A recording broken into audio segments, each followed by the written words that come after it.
அனைவருக்கும் வணக்கம். கடனால் கஷ்டப்படுகிறீர்களா? நோயால் அவதிப்படுகிறீர்களா? சுப காரியங்கள் நடக்காமல் தடை ஏற்படுகிறதா?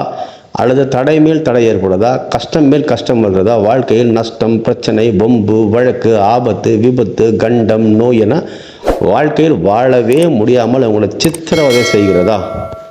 துன்பங்களால் சூழப்பட்டு இருக்கிறீர்களா? இனிமேல் வாழ்க்கையில் நீங்கள் இழப்பதற்கு ஒன்றும் இல்லையா? அனைத்தும் நீங்கள் இழந்து விட்டீர்களா? செல்வம் இழந்து, பணம் இழந்து விட்டது, தொழில் இழந்து விட்டீர்கள், கணவன் மனைவி இழந்து விட்டீர்கள். அது அனைத்துமே இழந்து விட்டு இனி வாழ்வதற்கு மிச்சம் மீது உயிரை தவிர வேறு ஒன்றும் இல்லை என்ற நிலையில் உள்ளீர்களா? அப்படி என்றால் இந்த யாகம் உங்களுக்கு சரியாக இருக்கும். ஆம், உங்களை மீண்டும் இழந்த அனைத்து செல்வங்களையும் மீட்டு எடுத்து கொண்டு வரும் ஒரு அற்புதமான யாகத்தை பற்றி தான் பார்க்க இருக்கிறோம். ஆம், நீங்கள் என்ன இழந்தாலும் சரி, நான் பணத்தை இழந்து விட்டேன், தொழிலை இழந்து விட்டேன், அல்லது எப்போதும் ஆபத்து வருகிறது, விபத்து வருகிறது, மாந்திரிக பிரச்சனை வருகிறது, தடை வருகிறது, தாமதம் வருகிறது, சுப காரியங்கள் நடக்கவில்லை, அல்லது தோஷங்கள் இருக்கிறது, தடைகள் இருக்கிறது, எங்கும் என் குலதெய்வ சாபம் இருக்கிறது என எந்த பிரச்சனையாக இருந்தாலும் சரி, அத்தனையும் தூள் தூளாக்கும் ஒரு சக்தி வாய்ந்த யாகத்தை பற்றி தான் பார்க்கிறோம்.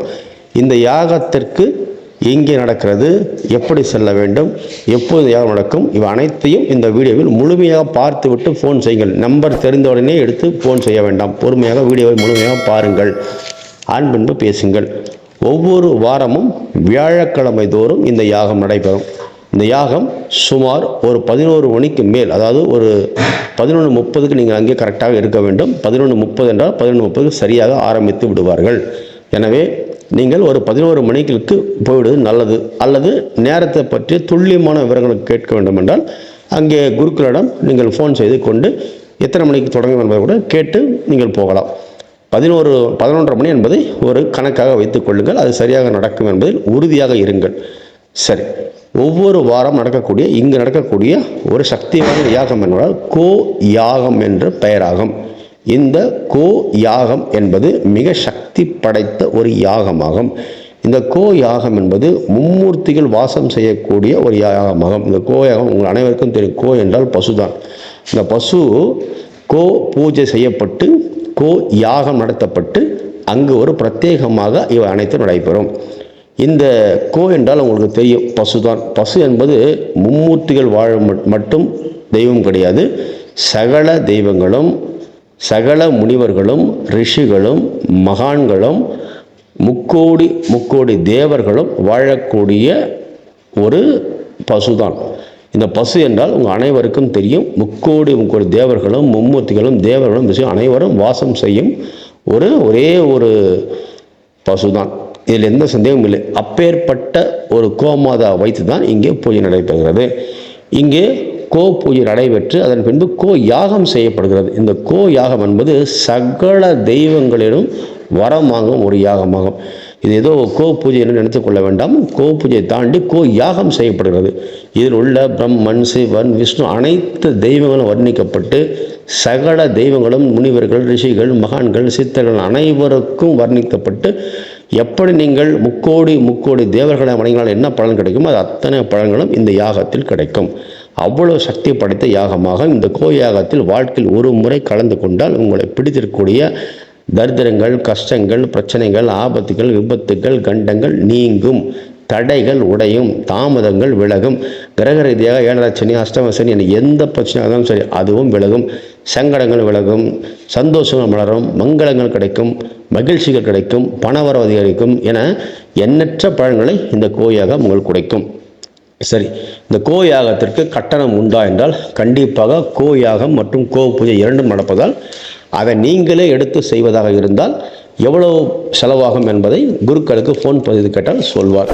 ஒருவேளை எங்களால் தனியாக செய்ய முடியாது, நாங்கள் சென்று இங்கே வழிபட்டால் போதும் என்றால் அந்த யாகத்தில் அமர வைத்து உங்களை பூஜை செய்வதற்கு ஒரு சிறிய கட்டணம் இருக்கும். அதுக்கு நிறைய கட்டணமெல்லாம் இருக்காது.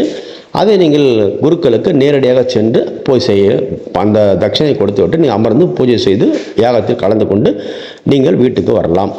ஒருவேளை நாங்கள் நேரில் போக முடியலை, நாங்கள் வெளி மாவட்டத்துக்கு கொண்டால் கோ பூஜை, கோ யாகம் இரண்டிற்கும் சேர்த்து குருக்களுக்கான காணிக்கை கொடுத்தால் அவரே அந்த பூஜை செய்து பிரசாதத்தை உங்களுக்கு கொரியர் மூலம் அனுப்பி வைப்பார். மற்றபடி மிக சக்தி வாய்ந்த யாகமாகும். இந்த யாகத்தில் சொல்லப்படாத விஷயங்கள்லாம் அவ்வளவு மிக சிறப்பாக செயல்படுத்தப்படுகிறது.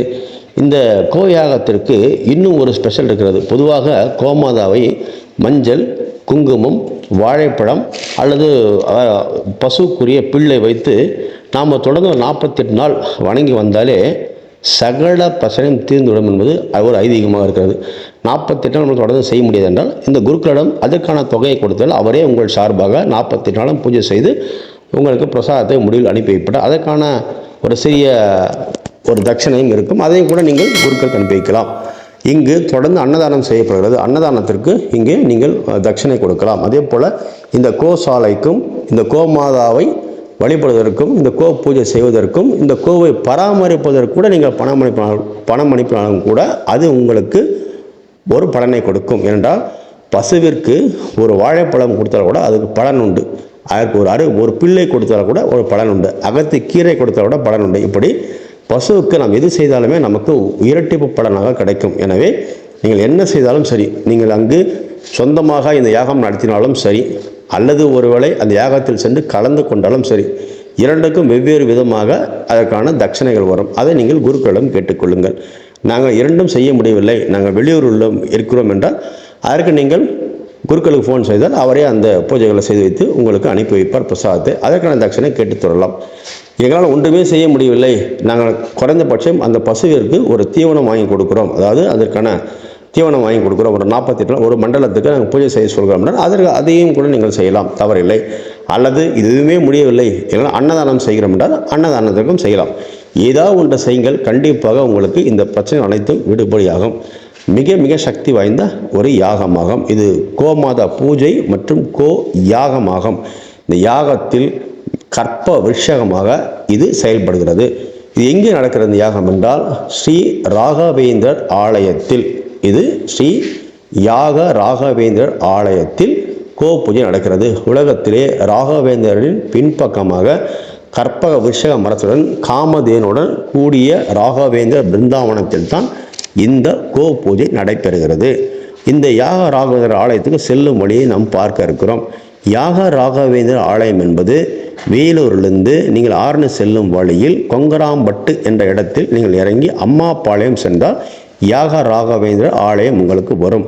ஒருவேளை நீங்கள் சென்னை, அரக்கோணம், காட்பாடி இது போன்ற பகுதியில் இருந்தால் நேரடியாக நீங்கள் வேலூர் வந்து போய்விடலாம். ஒருவேளை பாண்டிச்சேரி, கள்ளக்குறிச்சி அல்லது விழுப்புரம் அதே போல் திருவண்ணாமலை வந்தால் திருவண்ணாமலையிலிருந்து வேலூர் செல்லும் சாலையில் நீங்கள் கண்ணமங்கலம் வந்து கூட நீங்கள் கொங்கராம்பட்டு சென்று அம்மாபாளையம் சென்றடையலாம். அதே போல் திருநெல்வேலி, சேலம், கள்ளக்குறிச்சி, திருநெல்வேலி, மதுரை, தென்காசி, குற்றாலம், தூத்துக்குடி, ராமேஸ்வரம், ராமநாதபுரம், மதுரை, அதே போல் கொடைக்கானல், ஊட்டி, ஈரோடு, சேலம், கோயம்புத்தூர் போன்ற பகுதியிலிருந்து வந்தால் மேட்டூர், விருதாச்சலம் போன்ற எந்த பகுதியில் வந்தாலும் சரி வேலூர் தான் பிரதானமாகும். வேலூரில் இறங்கி அங்கிருந்து நீங்கள் நேரடியாக ஆரணி பஸ்ஸை பிடித்து கொங்கராம்பட்டு இறங்கி அம்மாபாளையம் போய்விடலாம். ஒருவேளை நீங்கள் காரில் வருவதாக இருந்தால் ஒரு லொக்கேஷன் போட்டு விடுவார்கள், நேரடியாக நீங்கள் கோயிலுக்கு போய்விடலாம். ட்ரெயின் மார்க்கமாக இருந்து வருவதாக ஒரே ஒரு வார்த்தை தான், காட்பாடி தான். காட்பாடி தான் பிரதான ஜங்ஷனாகும். காட்பாடியில் இறங்கி நீங்கள் அங்கே சென்று அந்த யாகத்தில் கலந்து கொள்ளலாம். ஒரே ஒரு முறை சென்று இந்த யாகத்தில் கலந்து கொள்ளுங்கள். வாழ்க்கையில் இழந்ததை நீங்கள் மீட்டெடுப்பீர்கள். அனைத்தும் சுபமாக இருக்கும் என்பதில் சிறிதும் ஐயமில்லை. நன்றி. நீங்கள் கோ தானம் செய்வதாக இருந்தால் இந்த கோவிலில் பூஜை செய்யப்பட்டு யாகம் செய்து தானம் செய்தால் உலகத்தில் உள்ள அனைத்து கோவில்களுக்கும் சென்று வந்த பலனை கொடுக்கும். அவ்வளவு சக்தி படைத்த ஒரு கோதானமாகும். கோதானம் செய்வதற்கு பல கோடி புண்ணியம் செய்திருக்க வேண்டும். ஒரே ஒரு விஷயம்தான் உங்களுக்கு சொல்கிறேன், கோதானம் என்பது அவ்வளோ எளிதில் செய்துவிட முடியாது. கோதானம் என்பது நீங்கள் பூமியில் வாழும் போதும் அதற்கான பலனை கொடுக்கும், பூமியை விட்டு சென்ற பின்பும் பலனை கொடுக்கும். நீங்கள் இறந்த பின்பு கருட புராணத்தில் சொல்லப்படுகிறது, நீங்கள் ஒரு வைத்திர நதி என்ற ஒரு நதியை கடக்க வேண்டும். அந்த வைத்திர நதியை கடக்கும்போது அந்த நதி என்பது மிகவும் சீழாகவும் மிகவும் இரத்தமாகவும் மிகவும் துர்நாற்றம் வீசக்கூடிய ஒரு மிக பயங்கரமான கொடிய மிருகங்கள்லாம் வாசம் செய்யக்கூடிய ஒரு நதியாகும். அந்த நதியை கடக்கும்போது உங்களை யமதூதர்கள் துன்புறுத்துவார்களாம். அப்போது இந்த கோதானம் செய்தால் அந்த பசு அங்கே நிற்கவும், அந்த நதியை கடப்பதற்கு உதவி செய்வோம். யோசனை செய்து பாருங்கள். நீங்கள் இந்த பூமியில் வாழும்போதும் இந்த கோதானம் உங்களுக்கு சிறப்பாக இருக்கும். அதே போல் நீங்கள் மண்ணை விட்டு மறைந்தாலும் கூட இந்த கோதானம் உங்களுக்கு உதவி செய்யும். அவ்வளோ சக்தி படைத்த ஒரு கோயாகமாகும். அதே போல் கோ தானமாகும். இது கோ தானம் செய்வதும் கோ யாகம் செய்வதும் இரண்டும் உங்கள் கையில் தான் இருக்கிறது. அதே போல் இந்த இடத்திற்கு இந்த கோதானம் செய்வதற்கு நீங்கள் ஒரு 2 நாட்களுக்கு முன்பு அல்லது யாகத்திற்கோ அல்லது பூஜையில் கலந்து கொள்வதற்கோ ஒரு 2 நாட்களுக்கு முன்பு அவருக்கு தகவல் சொல்லிவிட்டு செல்வது நன்று. ஏனென்றால் கூட்டமாக இருக்கலாம், நிறைய பேர் வந்து உட்கார்ந்துருக்கலாம், உங்களுக்கு இடம் கிடைக்காமல் போகிறதுக்கு வாய்ப்பு இருக்கிறது. எனவே முன்கூட்டி தகவல் சொல்லிவிட்டு நீங்கள் செல்வது நல்லது.